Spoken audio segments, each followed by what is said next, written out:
The cafe was packed when Rachel walked in, her left hand prominently displayed so everyone could see the ring. My grandmother's ring. She slid into the seat across from me, a smirk playing on her perfectly painted lips. "Thanks for meeting me, Olivia," she said, her voice dripping with false sweetness. "I wanted you to be the first to know Daniel and I are getting married." My stomach churned at the mention of my ex-husband's name, but I kept my expression neutral. Rachel had always been like this, taking everything that was mine from childhood toys to prom dates. But this time she'd gone too far. "Congratulations," I said, wrapping my hands around my coffee cup to stop them from shaking. "I see you're wearing Grandmother Eleanor's ring." She held up her hand, letting the antique diamond catch the light. "Of this old thing. Well, since Daniel helped me contest the will, technically it's mine now, along with the house and a trust fund." Her smile widened. "It's funny how things work out, isn't it?" I thought about the last conversation I'd had with Grandmother Eleanor just days before she passed. We'd been in her study, surrounded by her beloved books and antiques, when she'd handed me an old leather journal. "Keep this safe," she'd whispered, her voice weak but urgent. "Everything you need to know is in here. Promise me to wait until the right moment." I promised, tucking the journal away without reading it. Now, watching Rachel flaunt her stolen inheritance, I wondered if this was the moment Grandmother had been waiting for. "You know what's really funny?" Rachel continued, stirring her latte with obvious pleasure. "How easy it was to convince the lawyers that you were mentally unstable. A few tearful statements from Daniel about your episodes during your marriage, some carefully edited photos." She shrugged. "The judge practically handed everything over." My hands tightened around my cup. The episodes Rachel mentioned were panic attacks I had after discovering Daniel's affairs, including, I now realized, with my own sister. They used my lowest moments against me, twisted my pain into a weapon. "Why did you ask me here, Rachel?" I kept my voice steady, remembering the weight of Grandmother's journal in my bag. "Just to gloat?" "Oh no, dear sister." She leaned forward, dropping her voice. "I wanted to offer you a deal. Sign away any future claims to the estate, and I'll give you a small monthly allowance, just enough to keep you from ending up on the streets." She sat back, clearly pleased with herself. "After all, we are family." I thought about the journal, about Grandmother's final words, about the secret I discovered last night when I finally opened those weathered pages. "You're right," I said, reaching for my bag. "We are family, and there's something you should know about Grandmother's real estate." Rachel's eyes narrowed. "What are you talking about?" "We've been through all the paperwork. Everything's in my name now." I pulled out the journal, its leather cover worn with age. "Not everything. Did you know Grandmother kept a second set of books?" For the first time, Rachel's confident smile faltered. "What?" "She was quite meticulous," I continued, opening the journal. "Every transaction, every property, every investment, all documented here, including some interesting transfers made just before she died." "You're lying," Rachel snapped, but I could see the uncertainty in her eyes. "The lawyers found everything." "Did they?" I slid a stack of papers across the table, copies I had made from the journal's most important pages. Because according to this, Grandmother's most valuable assets were moved into a separate trust 2 weeks before she passed. A trust that requires both sisters to agree on any distribution of funds. Rachel's face paled as she scanned the documents. I could almost see her mind racing, calculating what this meant. "That's impossible," she whispered, but her hands were shaking now. "Daniel checked everything," he said. "Daniel doesn't know about this," I cut in. "Neither do the lawyers. Grandmother made sure of that. She knew how you both operated. She was just waiting to see how far you'd go." "You're bluffing," Rachel said, but her voice had lost its edge. "These could be forged." I pulled out my phone and dialed a number I'd memorized. "Why don't we ask Mr. Liu? He's the trustee Grandmother appointed. I'm sure he'd be happy to verify everything." Rachel's composure cracked completely.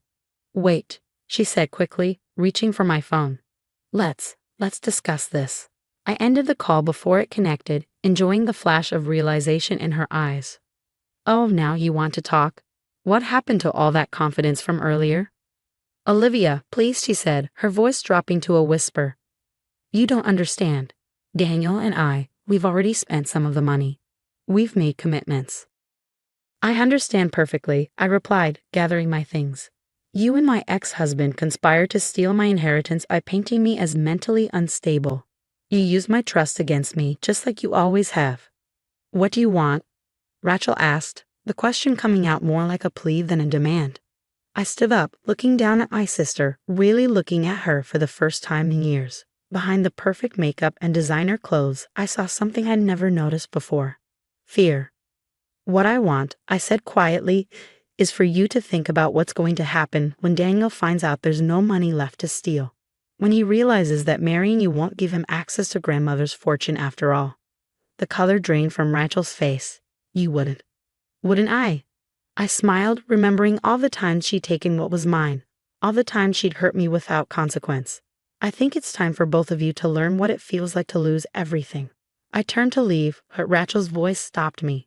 He'll leave me, she said, her words barely audible. If he finds out about this, he'll leave me. Probably, I agreed, not turning around, just like he left me when he thought something better came along. Funny how history repeats itself, isn't it? As I walked out of the cafe, I could feel Rachel's eyes on me, could almost hear her mind racing to find a way out of the trap she'd set for herself. But this time there was no escape. This time justice would finally be served. The next morning, I woke up to 37 missed calls and dozens of text messages from both Rachel and Daniel. I ignored them all, instead focusing on the next phase of my plan. Grandmother's journal had revealed more than just the secret trust. It had shown me exactly how to dismantle the lies they'd built.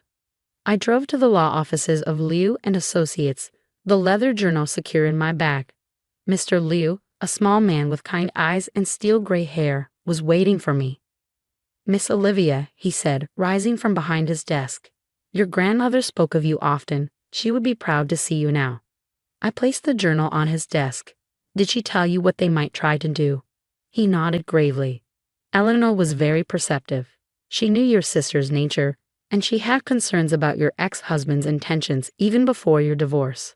That's why she created the second trust. Precisely. He opened a drawer and pulled out a thick folder. Everything of real value, the investment portfolios, the commercial properties, the art collection. It's all here, protected. What your sister and Daniel managed to steal through the courts was essentially a shell. I thought about Rachel's smug face at the cafe, about Daniel's confident testimony painting me as unstable. They don't know they've been playing with an empty hand this whole time. No, Mr. Liu confirmed, a slight smile touching his lips. And now that they've shown their true colors, we can proceed with the rest of Eleanor's plan. My phone buzzed again, Daniel this time. I silenced it without looking at the message. How long before they figure it out? The quarterly statements go out next week. Once they try to access the accounts, Mr. Liu spread his hands. Well, let's just say it will be an enlightening experience. I spent the next few days in careful preparation while Rachel and Daniel grew increasingly desperate in their attempts to contact me. I met with bankers, real estate agents, and investment advisors. Each meeting revealed another layer of grandmother's brilliance. She hadn't just protected her assets. She created a framework for exposing every lie, every manipulation Rachel and Daniel had used against me. The evidence was all there, meticulously documented. On Friday afternoon, my phone rang with an unfamiliar number. Against my better judgment, I answered. Olivia, it was Daniel's mother, Catherine. Please, we need to talk. Rachel's hysterical, and Daniel won't tell me what's going on. I closed my eyes, remembering how Catherine had testified against me during the estate hearing, claiming she'd always known there was something wrong with that girl. I'm sorry, Catherine, I said, not feeling sorry at all, but I think it's best if they explain the situation to you themselves. I'm sure they can tell you all about how they conspired to steal my inheritance. But the money, she started. What about it? They already spent quite a bit, she said, her voice tight with worry. The new house, the cars, the engagement party next week. Olivia, surely we can work something out. I thought about the engagement party they'd planned at the country club, the same club where Daniel and I had gotten married 6 years ago. The irony wasn't lost on me. You know what's interesting, Catherine? When Daniel and I were married, you told me family was everything, that loyalty and honesty were the foundations of a lasting relationship. I paused, letting the words sink in. I wonder what you'll say when you find out how your son and my sister betrayed those values. There was a long silence on the other end of the line. What do you mean? She finally asked. Ask them about the photos they doctored. Ask about the false testimony, the manufactured evidence they used to paint me as unstable. Better yet, ask them about the affair they were having while Daniel and I were still married. I heard her sharp intake of breath. No, she whispered. They wouldn't. They did, I said simply. And now they're about to learn that actions have consequences. After hanging up, I drove to grandmother's house, my house now, though Rachel didn't know that yet. The Grand Victorian stood silent and dignified, its windows reflecting the late afternoon sun. I used my key to enter, breathing in the familiar scent of old books and furniture polish. In the study, everything was exactly as grandmother had left it. Her reading glasses still sat on the desk next to a half-finished crossword puzzle. I ran my fingers along the spines of her beloved books, remembering all the hours we'd spent here together. I miss you, I whispered to the empty room. I wish you could see this. My phone buzzed again. A text from Mr. Liu. Quarterly statements sent.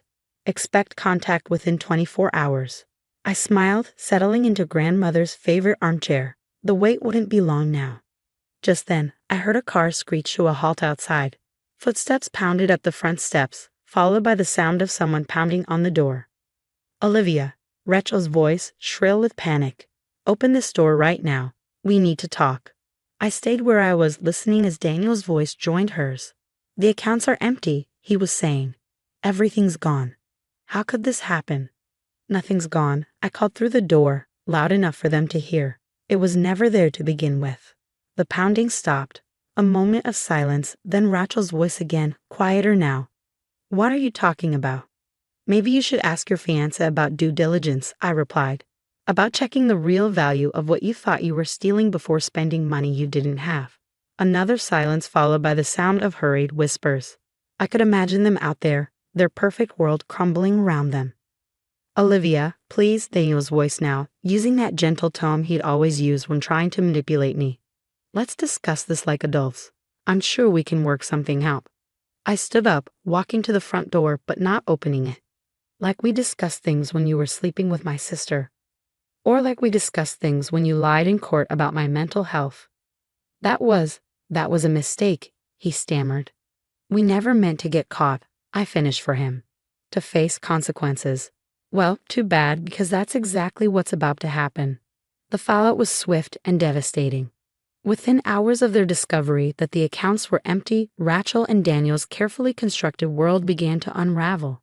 I sat in grandmother's study, watching through the window as they argued on the front lawn. Rachel was gesturing wildly, her perfect makeup streaked with tears, while Daniel paced back and forth, running his hands through his hair in frustration. My phone lit up with a message from Mr. Liu. The bank is requesting an immediate meeting regarding the recent expenditures. Shall I arrange it? Yes, I replied, and make sure all relevant parties are present. The next morning, I walked into the downtown branch of First National Bank dressed in one of grandmother's vintage Channel suits. Rachel and Daniel were already there, along with their lawyer and Catherine. They all looked up when I entered, their faces a mix of anger, fear, and desperation. Now that everyone's here, the bank manager began, we need to discuss the irregular activities on these accounts. Rachel's lawyer leaned forward. My clients were granted access to these accounts through a court order. Everything was legal. The court order, I interrupted, placing grandmother's journal on the table, was obtained through fraudulent evidence that we can now prove was manipulated. The next hour was excruciating for them. Mr. Liu methodically laid out every detail, the doctored photos, the false testimonies, the carefully orchestrated character assassination they used to gain control of what they thought was grandmother's fortune. The real estate alone, Mr. Liu concluded, the properties they've leveraged for loans. None of it was actually in the accounts they accessed. Those assets are held in a separate trust, one that requires both sisters' consent for any transactions. Daniel's face had turned an interesting shade of gray, but the money we spent was essentially credit extended by the bank based on assets you didn't actually control. The bank manager finished, which means those loans are now in default. Rachel's perfectly manicured nails dug into the conference table. This is ridiculous. Olivia's just trying to hurt us because she's jealous Daniel chose me and she can't handle it. I looked at my sister, really looked at her. Behind the designer clothes and expensive jewelry, I saw what grandmother must have seen. A desperate woman so focused on taking what others had that she never built anything of her own. No, Rachel, I said quietly. This isn't about jealousy. It's about justice, about consequences. Grandmother knew what you were capable of, both of you. She planned for this. What do you mean?